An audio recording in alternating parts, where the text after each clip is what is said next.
जैसा कि हम लोगों ने उत्तर प्रदेश विशेष के बारे में एक सीरीज शुरू की थी, उसी का आज दूसरा पार्ट है ये।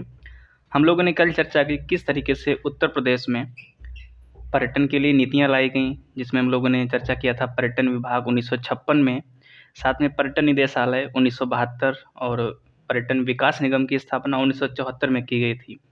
वहीं पर 1998 में एक पहली पर्यटन नीति लाई गई थी उत्तर प्रदेश के द्वारा, और जब इस नीति के द्वारा ही 1998 में पर्यटन को उत्तर प्रदेश में उद्योग का दर्जा दिया गया था। बाद में हम लोगों ने देखा था ग्रामीण पर्यटन नीति 2015 में आई। ग्रामीण को पर्यटन का एक तरीके से वहाँ पे डेवलप करने के लिए, पर्यटक को आकर्षित करने के लिए 2015 में नीति बनाई गई। ठीक उसके 1 साल के बाद में 7 और परिपथ की घोषणा की गई। उसके बाद हम लोगों ने कुछ प्रमुख स्थलों के बारे में पढ़ा था, जिसमें हम लोगों ने लुम्बिनी तक पढ़ लिया था। तो उसके आगे की चर्चा आज करते हैं हम लोग। इसमें हमने एक नई चीज़ जोड़ दी है, वन डिस्ट्रिक्ट वन प्रोडक्ट को लेकर के। ये क्यों जोड़ा है? क्योंकि जो 2022 में यूपी पीसीएस का प्री का एग्जाम हुआ था, उसमें यहाँ से 4 क्वेश्चन सीधे सीधे आए थे। यानी कि 3 क्वेश्चन डायरेक्टली पूछे गए थे और 1 क्वेश्चन आपका मैच कराने के लिए था। तो यहाँ से इसको समझ सकते हैं, कोई कठिन नहीं, केवल 75 जिले हैं और 75 प्रोडक्ट हैं, आराम से इजीली याद हो सकते हैं। तो चलिए चर्चा करते हैं। सबसे पहला आपका है कौशाम्बी। कौशाम्बी आपका यमुना नदी के तट पर है और ये जो 16 महाजनपद थे उसमें वत्स की राजधानी थी ये। ऐसा माना जाता है कि ये निचच्छू द्वारा इसको स्थापित किया गया था कोसम गांव के नाम से, ठीक है। और यहाँ के जो अभिलेख हैं, अशोक और समुद्रगुप्त के जो अभिलेख यहाँ पे मिले थे, उनको अकबर ने अपने महल में स्थापित करवाया था, ठीक है।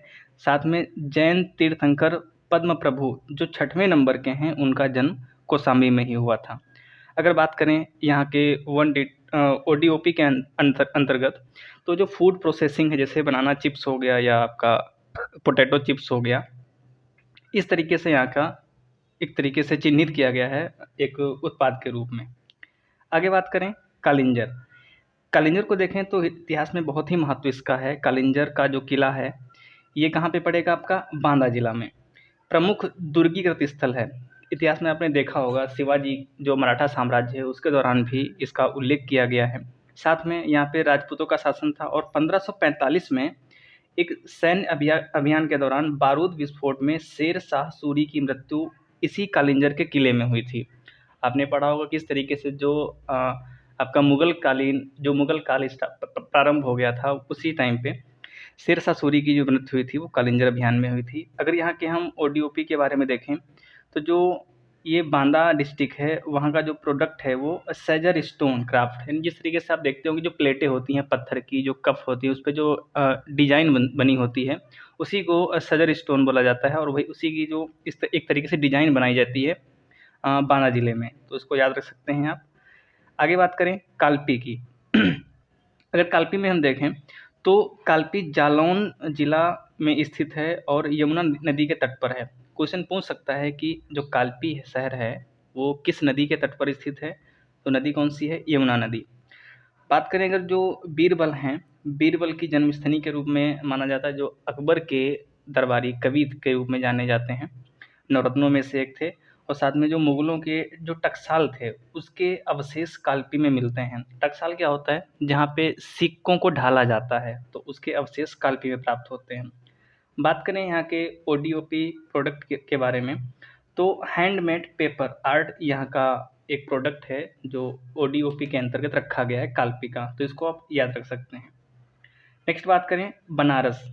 इसको काशी भी बोला जाता है, साथ में आपका जो वर्तमान नाम है वो वाराणसी है। सर्वप्रथम इसका जो उल्लेख है वो अथर्ववेद में मिलता है, ठीक है।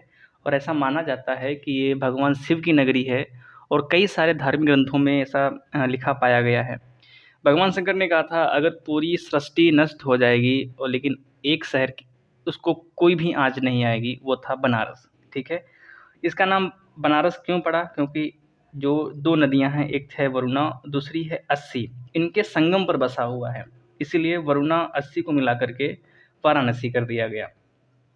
प्रमुख जनपद के रूप में ये काशी की राजधानी बनारस के रूप में जाना जाता है, क्योंकि जो 16 महाजनपद थे उसमें था काशी जिसकी राजधानी बनारस थी। लेकिन महाभारत के अनुसार देखें तो जो इसका स्थापना है, यानी कि इसको दिवोदास के द्वारा स्थापित किया गया था, ठीक है। आगे बात करें अगर जैन धर्म को लेकर के, जैन धर्म के 23वें तीर्थंकर कौन थे, सभी को पता है, पार्श्वनाथ। उनका जन्म यहीं पे हुआ था। और साथ में बहुत ही इम्पोर्टेंट क्वेश्चन है कि भारत माता मंदिर, कई बार पूछा गया कि भारत माता मंदिर कहाँ पे है। जो भारत माता का मंदिर है वो आपका बनारस में ही है। लेकिन अगर पूछा कि बनारस में कहाँ पे स्थित है, जो आपका महात्मा गांधी काशी विद्यापीठ का जो प्रांगण है उसी के अंदर भारत माता का मंदिर स्थित है। और यहाँ के अगर बात करें, एक विश्वनाथ मंदिर है जिसको अहिल्याबाई होलकर के द्वारा बनवाया गया था। ठीक है, साथ में अगर हम इसके ओडीओपी के बारे में बात करें, जो रेशमी साड़ी है, सभी को पता है बनारसी साड़ी, रेशमी साड़ी, वो यहाँ का प्रोडक्ट दिया गया है। आगे बात करें अगर कुरु के बारे में, तो कुरु का क्या है भाई, देखते हैं। कुरु मेरठ और दिल्ली का क्षेत्र है ये, यानी कि जो मेरठ और दिल्ली का, आपको पता है उत्तर प्रदेश का जो उत्तर पूर्वी जिला है मेरठ, वो दिल्ली से सटा हुआ है। उसके 20 का रीजन जो आपका है वो कुरु के रूप में जाना जाता है। और 16 महाजनपदों में से एक महाजनपद के रूप में भी था ये। साथ में इसकी राजधानी थी तब हस्तिनापुर। ठीक है, और इसका महाभारत में भी उल्लेख मिलता है। अगर इसके हम ओडीओपी प्रोडक्ट के बारे में बात करें तो सभी को पता है जो मेरठ का खेल का सामान, चाहे वो बैट हो, गेंद हो, स्टंप हो, फुटबॉल हो, कुछ भी हो, वहाँ के लिए फेमस है ये। तो ये क्वेश्चन आया था, आप इसको याद रख सकते हैं कि जो स्पोर्ट्स का जो सामान है, खेल के सामान है, वो किस ज़िले से संबंधित है, कहाँ से, आपका मेरठ से।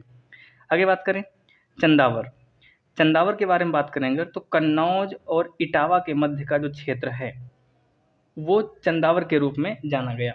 अब चंदावर का युद्ध भी आप लोगों ने पढ़ा होगा, 1194 में मोहम्मद गौरी और कन्नौज का जो एक शासक था जयचंद, उनके बीच में हुआ था, जहाँ पर मोहम्मद गौरी की विजय हुई थी और जयचंद की हार हुई थी।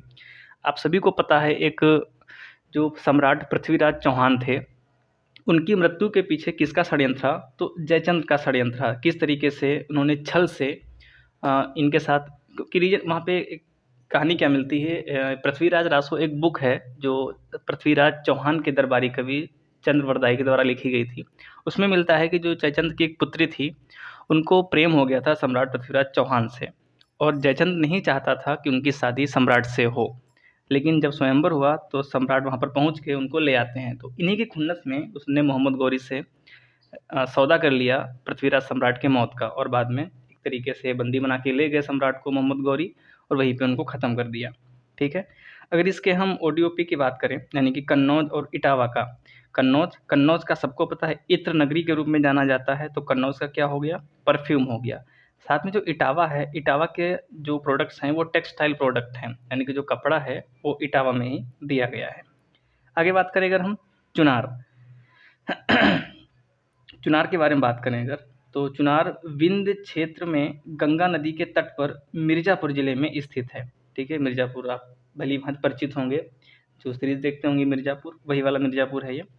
तो यहाँ पे क्या है, ये सीमेंट कारखाना है, और उत्तर प्रदेश का सबसे बड़ा जो कारखाना है उसी रीजन में है। अगर यहाँ के हम ओडीओपी की बात करें तो कारपेट और ब्रास इंडस्ट्री, कारपेट भाई कालीन, भैया यहाँ से इसको याद रख सकते हो। जो कालीनें हैं, जो दरी हैं, चटाई हैं, वो मिर्ज़ापुर में है, यानी मिर्ज़ापुर, भदोई, वो पूरा पूरा जो रीजन है दरी और कारपेट के लिए है। साथ में जो ब्रास इंडस्ट्री है वो भी आपका मिर्ज़ापुर के क्षेत्र में है।